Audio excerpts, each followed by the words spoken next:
They take off. We're still stuck there. These two guys are like, well, would you like some help? We'll go make a phone call. Mm-hmm. Well, we live right up the road here. We'll just go make a phone call. I'm like, don't do that. Like, can you imagine that? Oh, wow.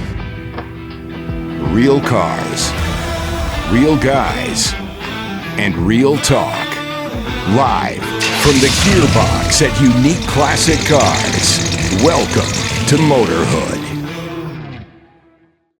Daytona 500 was this weekend. It was. It's the beginning of the NASCAR season. Now, for years, especially when I was in broadcast, I always ran into guys that were like, why don't you follow NASCAR? And I like NASCAR. Mm-hmm. I think it's cool. The cars are cool. I actually got to meet and spend some time talking with Jimmy Johnson's crew chief one time. And that's when I really learned to appreciate the sport, because he was telling me about the build and how when they're putting these frames together and everything, that whatever mood that guy is in when he comes in and how his attention to detail is it's just a big thing. And he told me, and they actually brought this up with one of the drivers yesterday. They said the car wins the race. And then, and of course he came back to him. He's like, well, you can win a race with any car. You can't. Right. I mean, those guys are, to me, they're privileged to drive those cars. Oh, for sure. Right. But anyways, the reason I can't watch NASCAR, I think yesterday was a great example of it. The rain delay right out of the gate, they got what was it, 7 or 8 laps? Yeah, I thought it was like 9 laps or something. I heard, And then immediately they go to a long delay. Then there's a crash. Then there's another rain delay, and it was 7:30, 8 o'clock at night, and I'm like, I've had enough of this. So 9 hours of this race that almost wasn't done still, by 8, or was it over by then? I didn't actually see the end of it. Byron won, I know that. He races for Hendrick, and that's his 2 years in a row now for him. Okay. So which is, a pretty rare feat. Mm-hmm. But the reason I can't get into it is because I can't sit there for that long and have that many interruptions, right? I just can't do it. It's kind of like, I hate to use this as an example, but the same reason I can't watch soccer. Yeah.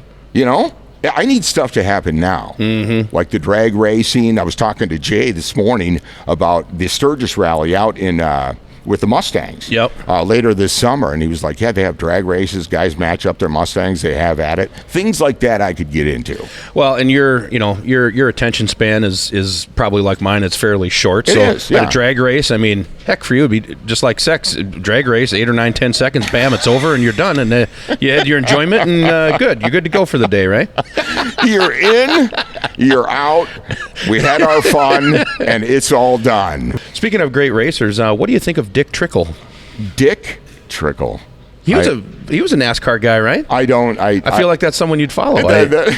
No. It almost sounds like his name should be reversed. Trickle Dick. Well, I mean, all I can think of is when I hear a name like that, and I know everybody in the world's made fun, but how does that poor kid go through school not just get, I knew a kid in school, a girl that was named Rose Plant. Shut up. I'm not even making that up. Why would you do that to your kid? And her sister Egg. No, I was like, what? God, why would you do that to your kid? You had a pretty good weekend, though. Yeah, it was fun. We had one of the local car guys around here set up a garage tour with some folks from out of town, and there was about 15 of them that came down, and I think he had set up like 5 different garages to go and visit, and my garage at home was one of the ones they came to. So it was interesting, you get to chatting with them, and I don't know any of these people, or at least I didn't think I did, and then get to talking with them. We're standing in my shop, and some guys they might have grabbed a beer, or they grabbed some cheese and crackers I had set out or whatever, and get to talking to them, and I sold a car with Unique a few years ago, or I bought that 67 Cadillac with the cool paint. Or find out half these people had worked with us or bought and sold or whatever. So that's always kind of fun to, in a situation like that, just organically find out that someone, that they've worked with us in the past. So that was, it was a good time.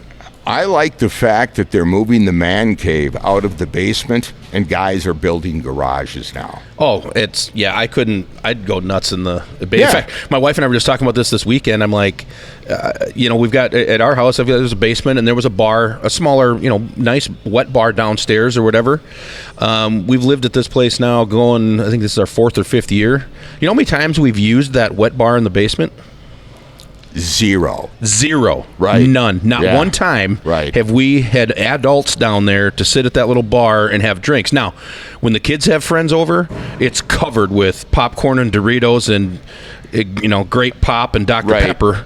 But not one time have we been down there with the adults partying or hanging out down there. It doesn't happen. On that point, I love that you brought that up because I bought my house about 10 years ago, right?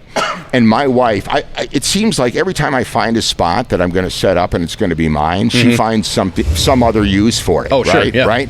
But when you were setting up your home, by design, room to room, how much say did you have in it?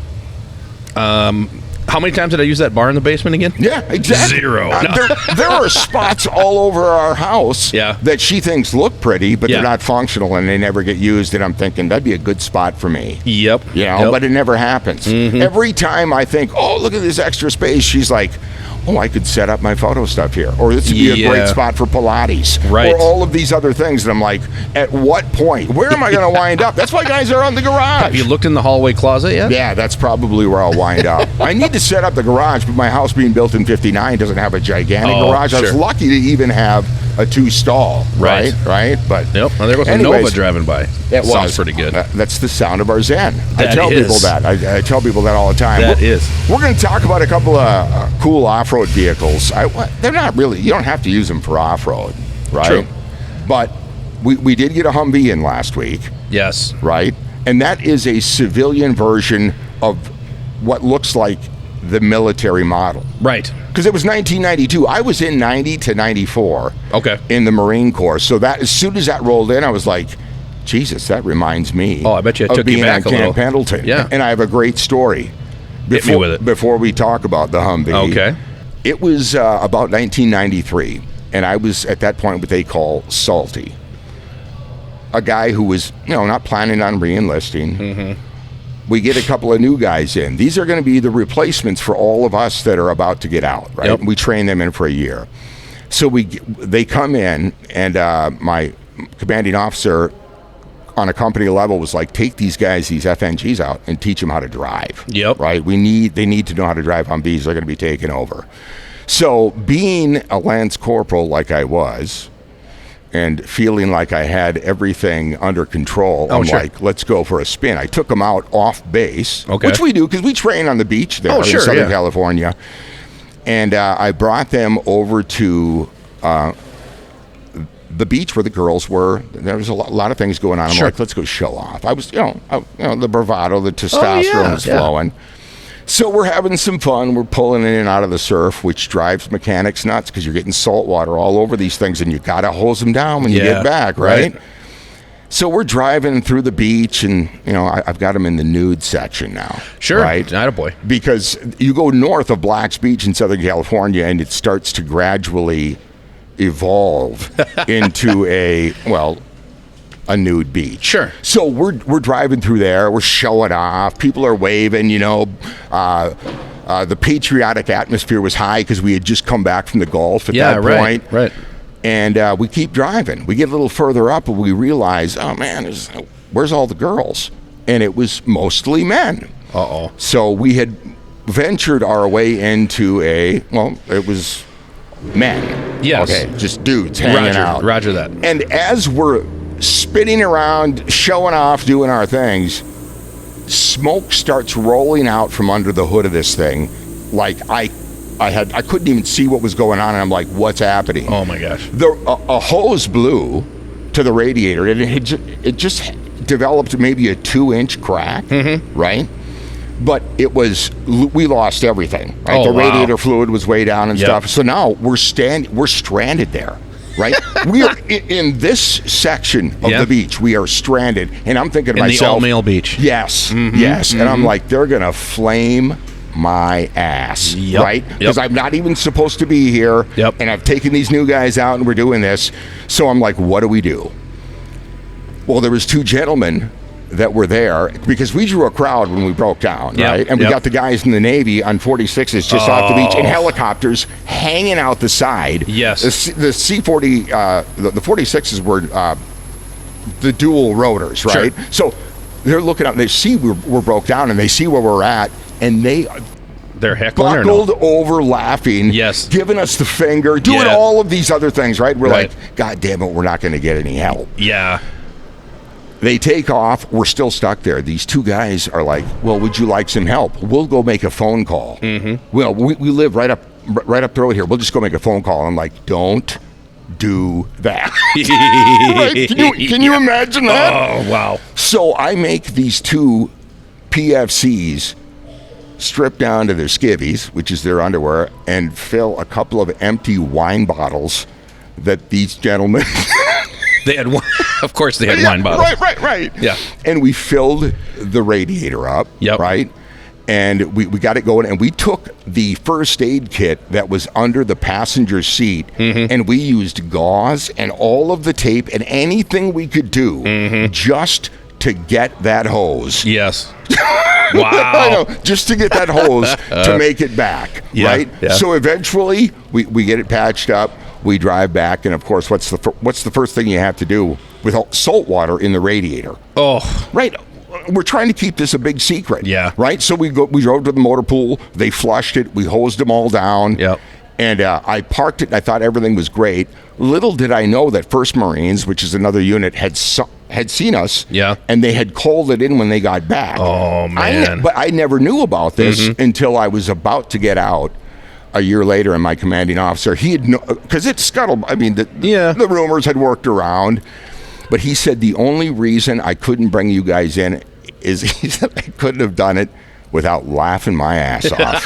He goes, there's just no way I could have conducted any office hours or handed out any punishment without just absolutely laughing my ass off. Oh, that's awesome. So that was my story with a Humvee, breaking down on a nude beach that I was not supposed to be at with two new guys trying to teach them the ropes. Well, I'm like, did you show them? Yeah.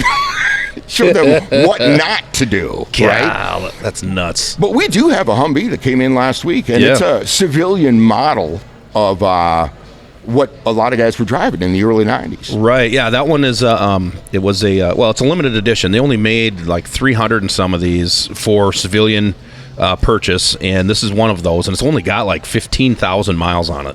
I mean, the thing is like new. Right. So anybody that's, and there's people that are into these, and, you know, whether they use them for what they're built for, or if they just use them as an urban cruiser. Sure. You know, just whatever, but, yeah, this one is... It's the right one. What is the top speed in a Humvee about that? About 85, maybe 90? I think 80, 85 is top end is 80 or 85, yeah. Have you ever driven one? I have not. I'm hoping to take this one for a drive just because I haven't driven one. Right. But again, you know, we want the roads to be dry and all that. Oh, for sure. But I will tell you this, they will go in a lot of places that other vehicles won't. I think they're constructed to be that way, obviously. Oh, 100%. It's the suspension system and the wheelbase and everything else. They are fun to drive. Another thing I used to do with those is when we would get up and it was cool in the morning, rather than wait for the glow plugs to warm, just hold a piece of paper that was on fire by the intake. Oh, yeah. Have them suck in some warm air. Yeah, and the mechanics would be like, no, don't do that. See, I'm always getting into trouble with these guys, right? Because they said if you actually get enough draft going in on that, you could burn filters and all kinds of things could go wrong. Because it'd be too hot, maybe. Yeah. So I asked you yesterday, I sent you a text, like, you grew up on a farm. You don't have any experiences with crazy vehicles and off-roading and mudding? No, we didn't. I mean, I got stuck with tractors in the mud, you know, trying to plow and stuff like that. But, yeah, I never had the off-road, you know, jacked up truck, you know, beater thing that went out in the mud or anything like that. What was your first classic car? First classic car. I bought a 64 Impala, two-door hardtop. I had to finance it. It was, I think I was 21 or 2 when I bought it. I bought it for $3,500 and I had to finance it, George. It was, so can you imagine trying to find a bank that wants to give a kid a loan on a $3,500 classic car? Yeah. But luckily I had, friend of a friend, and they knew that I was a hard worker and all this and that, so they gave it to me, What drove you to the Impala? What was it about the Impala? It was in the price range that I thought I could swing, and it ran and drove, and it was like, okay, let's go. To me, the fact that you had an Impala that was pre-65 is, odd. Whatever happened to the car? I sold it to a gentleman that I kind of knew, and then he had it redone, and I got to see it a few years later, and then I've lost track of it. But yeah, it was a cool car. The funny thing is, if I was going to get a classic, and it wasn't an FU car, and I think Ryan probably has a lot to do with this because we've had a lot of them come through here, it would be a 65 or older Impala. Yeah. Not even a question. Yeah, they're nice cars. They're kind of classic and timeless, if you want to think of it that way. So yeah, they're fun, no doubt about that. It is fun. What do you got plans for winter vacation? Maybe a getaway? Ugh, I'm so sick of this question. I get this question at home. So do I. I had it yesterday. I shouldn't. Maybe I shouldn't say it like that. So we, as you know, we went to Arizona here in January for Barrett Jackson, and I might be going back out in March for the Mecum sale. We'll see. But if we're up to my wife, we'd be gone every month somewhere. Right. I don't need to travel. Right. I will, but I don't need to. Right. She's kind of the opposite, and that's fine. But how about you? You got anything planned? Well, that's the thing. When I'm looking for a vacation spot, especially in winter getaways, my wife is always thinking about being really relaxed and in some kind of a spa wellness type setting. Sure. And I get that. Everybody needs to unwind, but I can unwind like that for an hour. Right? Yeah. So she's looking at like Sedona in Arizona and spots like that, and even some of the outer spots in Scottsdale. To me, I'm like, let's go to Vegas, because I was looking at the end of April, and the Viva Las Vegas Car Show at the Orleans is coming up, and that's a 4-day event. You see all kinds of crazy stuff there, right? Well, here's the thing. So in a lot of my vacations or trips, I call them vacations, right? Yeah. But most of my vacations are car-centric. Sure. Right? Whether I'm going to a show or an auction or a whatever. Right. And that's enjoyable to me. Right. Right? So here's the thing you got to remember as young Daniel-san in the into the car world here. Sure. Always remember this.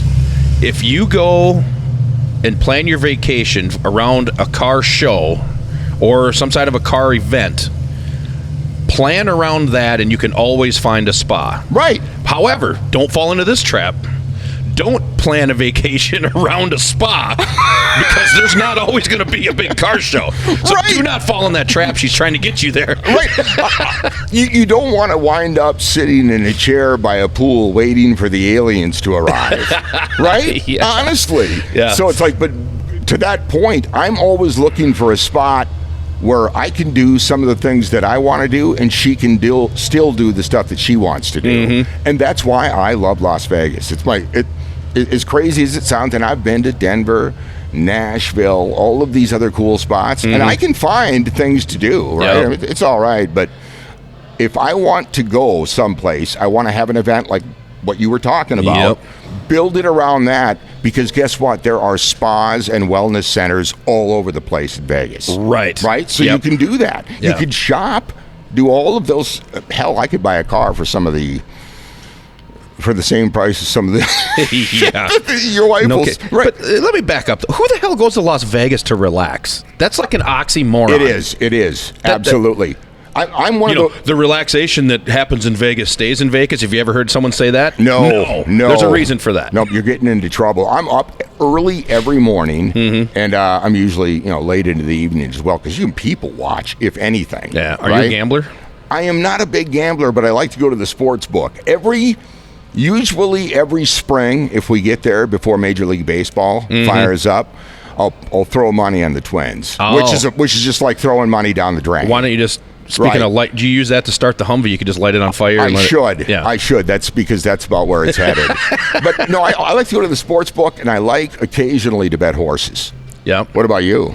I am not a gambler. People give me crap. There's some guys around here and friends that like, oh, let's go to the casino or let's do this or that. And I'm like, my standard line to them is I gamble every single day of my life on vehicles. On old cars. Right. Everyone's a gamble. Right. You don't know if you're going to make money, or you don't know if, hey, I think I can fix this one. Well, maybe you can't. And now you just lost a bunch of money or whatever. So I gamble every day on this stuff.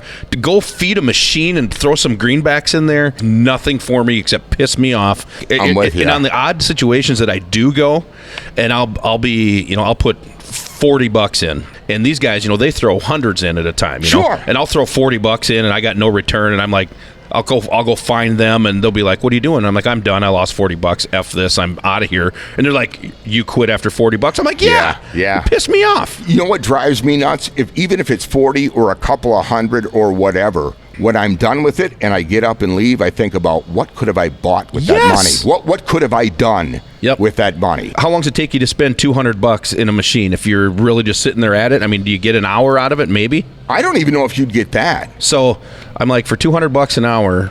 See, that's where mine goes too. I start thinking about, well, you idiot, I could have done this for my daughter, or we could have went into a spa. Yes. We could have. Yes.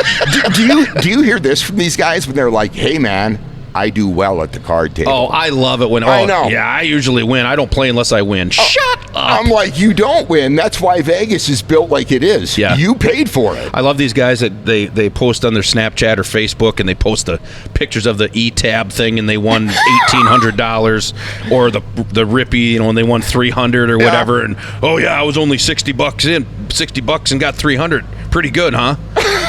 I'm like, yeah, for that sitting. Yeah, right. How many times I didn't see you posting your bucket full of losers for the last month? And that's exactly what happens too.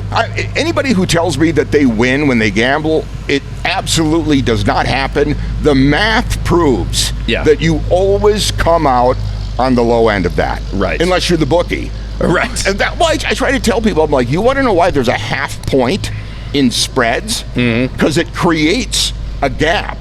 Right? There's always a reason for it. The math doesn't lie. If you go to Vegas and you gamble on a regular basis, you do not win. Right. You do not win. Right. Speaking of, when you were back to your point earlier, when you first started this business and you only had a handful of cars and you were making those purchases, you had to have kind of felt like a guy at a slot machine. Oh. Right? I mean, because everyone means so much at that point, right? Right? Yeah, the margin of error was near zero because I couldn't afford to have a big mistake. So it was very, and any entrepreneur opening a new business, I mean, when you first start is difficult, certainly. But boy, the ability to absorb a $2,000 loss 3 months into your business instead of 20 years. Oh, yeah. I mean, I still don't like it, and it still pisses me off. Just like I'm sitting at that slot machine losing $40. If we get a car that needs some big repair we didn't see coming, and we lose $2 or $3 grand on it, which, by the way, that happens. Right. People think, oh, dealers make all this money. It's like, listen, we feel the same pains because we're dealing with the same old cars, and you never know when one of these cars is going to come up and kick you right in the nuts. Right. And all of a sudden it needs a $5,000 this or that, and you're screwed, and you lose $2-3 grand on it, and that's how it goes sometimes, but you gotta kind of take your licks and move on, just like gambling. So therefore my point is, screw the slot machines, I'm out. It all matters, and it goes back to that point last summer. It was a Ford Fairlane that I had sold to a guy in Santa Monica. Gave him a great deal on it, and I said to you, Jeremy, it's just a few grand. Yeah, he comes up, new guy, nonchalant, right? And he's like, "Well, he made an offer, and it's this." And he's like, "Yeah, I think I would." Heck, he was. You could tell George was feeling pretty good. He's like, "It's only a few grand off." And I'm like, "Only a few grand, huh?" And it was okay. His birthday. Well, that's fine. So, didn't I say to you something about so if I lower your pay and you come in with your hair on fire and you're like, what the hell? I was supposed to make that. George, it's only a few grand. It's just a few $1,000s. It's not that big of a deal. That big a deal. Tell your wife it's fine. It's just a few grand. That's a true story. People, that's the things that happen in this building, right? And I have learned over the past few weeks that you guys like a peek kind of inside, with what's going on, like back in the shop. They always love that. I know that people like to see what's going on back there, and when new things are rolling in, kind of before they hit the site. So we're working on getting you some inside peeks back there with the guys that are doing the real work. Yeah, I think that'll be a fun thing that we can add to the podcast here for those that watch on YouTube anyway, and hopefully on the audio side you'll be able to pick up what we're looking at as well. Yeah. So, hey, I got a question for you. Yeah. Going back to the garage tour thing, are you do you like to entertain? I will be honest with you. My wife loves to entertain. I like to if it's just a handful of people. I like to keep just, half dozen or less. Sure. My wife would have 100 people in the house if she could. Why? Gotcha. Why? Well, I caught myself, and I've kind of been aware of this, but it literally rang my bell on Saturday. So I'm getting ready for this garage tour thing. I was just making sure everything's clean and tidy and this and that. And I knew in my head that they're supposed to be there around 2:30. Well, all of a sudden, I'm like, it's cold outside. I'm like, I got a portable fire pit, so I was going to put that kind of just outside the door, so if guys wanted to stand outside and shoot the breeze, or whatever, they could stand around the fire. And so I'm, oh, crap, I got to get that ready. And then I caught myself literally running from the house to the shop, to the house to the shop, back and forth, I forgot this, I got to do that. And I'm like, and all of a sudden I could feel this anxiety. I'm like, what the hell's the matter with me? I'm acting like a, I do the same whatever. thing. I got like, oh my God, I got to get this done. So I go in the house and I'm like, because my wife had asked me earlier, she's like, you going to put any food out? And I'm like, nah, because I think they're just going to be coming from lunch to here. Well, then at like 12 minutes before they get there, I'm like, we got to have snacks, man. I got to, God. So I'm running in the house and I'm like, hey, because I got like venison sticks or whatever. Sure. So I'm cutting those up and pepper jack cheese and getting the crackers and everything. And, and I even asked my wife, because I know it's important to them. I said, is there a special tray that you'd like me to use? Because if it was up to me, I'd put out 3 paper plates and call it good, right? I'm Fine a dude. With me, I'm a dude, yeah. And she's like, well, no. And then all of a sudden I'm like, oh, that's right.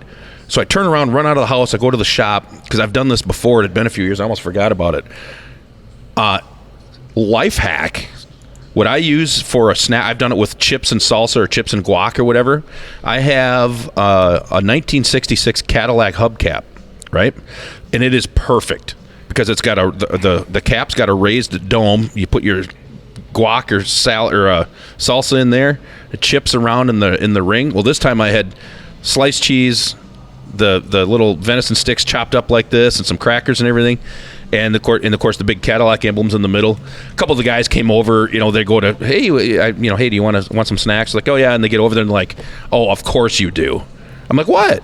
Of course you'd use a Cadillac hubcap for a serving tray. That's genius. Oh, it's awesome. I love it. It's hilarious. The reaction, it's great. That is the manliest charcuterie board I have ever heard of in my life. I think I've got a picture of it. I'll have to show it to you. We should, we'll have to get that to Dylan. But life hack, use them. What's crazy, I even got most of the oil off. I have to see a picture of this right now because I can kind of visualize it. Yep. But that is a great idea. Thank you. Wow. I've got an extra one. I'll sell you one. That's it's only a few $100. It's only a few grand, George. It's only a few grand.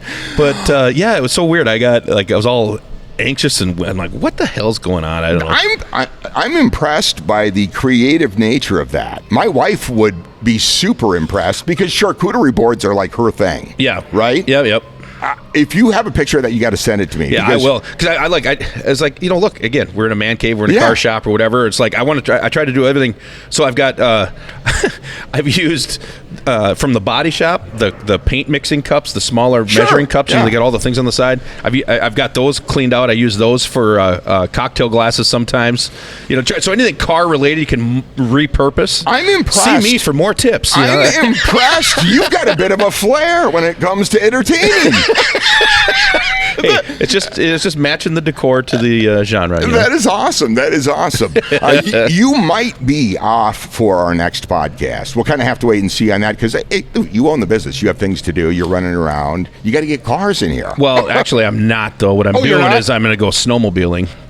Where? So northern Minnesota, up near Lake Vermilion. That's near where I grew up. Yeah. So past Eveleth and up that way, and so we're gonna go snowmobiling with some friends up there. And by the way, speaking of snowmobiling, Did you get the alert on your phone today about the? I don't know if I've ever seen this or maybe once before. Normally, if it's summertime, you get a severe thunderstorm warning or tornado warning or whatever. Yeah. This morning, extreme cold warning. Yeah.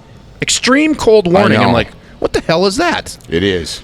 So, for today and tomorrow. Well, tomorrow I don't think right now you are sitting 350 miles south of where you're going to go. Correct. So down here when it's 20 below zero, up there it's going to be probably 30 or 40. Yeah, so that'll be good. But you'll be bundled up and right. Do your thing. But I'm not. This shocks people, but born and raised in Minnesota, I don't like outdoor cold weather activities.